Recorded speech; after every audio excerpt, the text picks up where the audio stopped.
ตาบอดจูงคนตาบอดเข้าวัดตั้งแต่น้อยจนเท่าหัวงอกถามว่าบุญคืออย่างบ่ฮู้ศีลคืออย่างบ่ฮู้จัก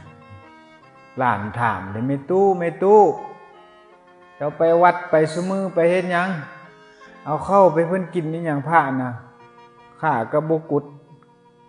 มือบ่กุดตาบ่บอดเอาให้เพิ่นกินนี่หยังเด็กน้อยซุมื้อนี่มันสลอกกอกได้มันถามตู้โอ้ยเอาไปเฮ็ดไปก็ได้บุญแล้วบ่มันถามอีกบุญคือหยังไม่ตู้เป็นโตน่ะได้ซั่นอ้ายมันจะเว้าอะไรต้องตกนรกได้บ่ว่าอีกไปเอานรกนำมาคู่กันตลอดเด็กน้อยมันบ่อยากเชื่อแล้วบัดนี้นรกมันบ่ย้านเพราะฉะนั้นเราต้องใจแยกว่าเวลาที่เรามาเฮ็ดบุญบางคนได้บุญแต่บ่ได้ซึ่งปัญญาบางคนได้ปัญญาซึ่งและบ่ได้บุญดังนั้นมาทำบุญนี้ต้องเอาทางบุญแล้วก็เอาปัญญาพร้อม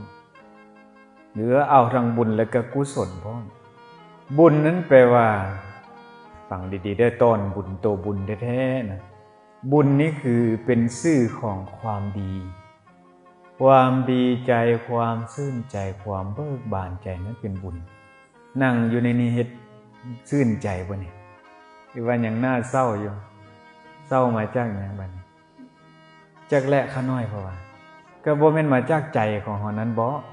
ใจเจ้าให้มันเศร้าก่อน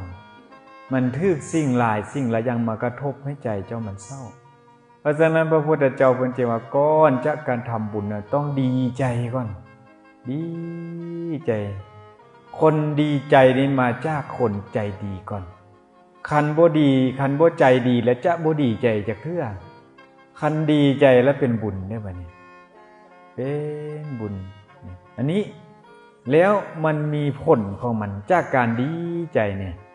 ก็เจ้าไปขายเครื่องก็ได้ขายเครื่องนี่ได้หยังเป็นกำไรลงทุนเนี่ยได้หยังเป็นกำไรมันก็ได้กำไรมาน่ะเป็นเมคาเนาะเห็นบ่ไปขายเครื่องขายของก็ได้กำไรการทำความดีนี่คือกันเอาทำความดีนี่ว่าเมื่อกี้นี่ว่าหยังดีคือหยังก็ดีคือบุญและตัวบุญนี้มันจะมีกำไรของมันbenefit ของบุญนี้ก็คือว่ากำไรของบุญนี้ก็คือความสุขบัดนี้มีสุขเป็นผลมีสุขเป็นกำไรนั้นเวลาเราไปวัดแต่ละเทื่อไปวัดกลับคืนมาก็ยังคิดกันเถียงกันทุกข์ไปหน้าอยู่หน้าเศร้าอยู่ตลอดแสดงว่าไปซื่อๆบ่ได้บุญเด้แม่นหรือบ่แม่นไปก็เสียเงิน100 ล้านพัน